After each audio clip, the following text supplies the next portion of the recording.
जय भोलेनाथ दोस्तों, मेरे चैनल पे आप सभी का एक बार फिर से हार्दिक स्वागत है, अभिनंदन है। आज है नवरात्रि का तीसरा दिन और तीसरे दिन की जाती है माँ चंद्रघंटा की आराधना। तो आइए जानते हैं माँ चंद्रघंटा के बारे में। जिनके पास घंटी के आकार का आधा चंद्रमा है, वही माँ चंद्रघंटा है। माँ चंद्रघंटा को माँ का परिपूर्ण अवतार कहा जाता है।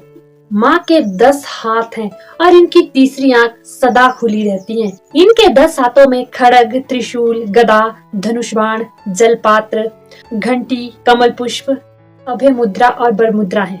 तो आइए अब जानते हैं कि माँ का यह परिपूर्ण अवतार हमें क्या बात सिखाता है।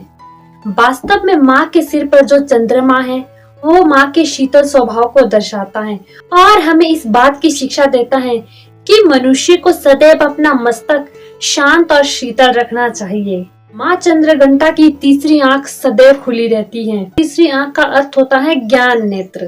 तो माँ का यह खुला हुआ नेत्र हमें यही बात सिखाता है कि मनुष्य को अपने ज्ञान का नेत्र सदैव खुला रखना चाहिए। इस स्वरूप में माँ के 10-10 हाथ है, जिसमें अलग अलग अस्त्र शस्त्र है। आपने देखा होगा कि कोई भी देवी देवता हो या भगवान हो, वो केवल एक ही अस्त्र धारण करता है, पर माँ जगदम्बा ही एक ऐसी देवी है जो सभी अस्त्रों को धारण करती है। इसका क्या अर्थ है? इसका अर्थ है कि माँ समस्त शक्तियों को अपने अंदर धारण करती हैं और सभी शक्तियाँ उनसे ही प्रकट होती हैं। माँ सर्वशक्तिमान है, फिर भी उनका स्वभाव कमल के समान कोमल है और उनके इसी कोमल स्वभाव को दर्शाने के लिए उनके हाथ में कमल पुष्प को दिखाया है।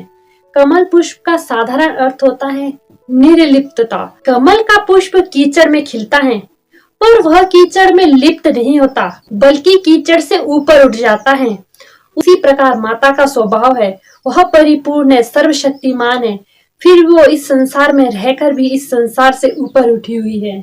माता के इस स्वरूप को देखकर या इसकी आराधना करके हमें यही बात सीखनी चाहिए कि हम भी अपने अंदर माँ चंद्रघंटा जैसे कुछ गुण तो ला सके और अपनी बुराइयों को अपने अंदर से मिटा सके। धन्यवाद।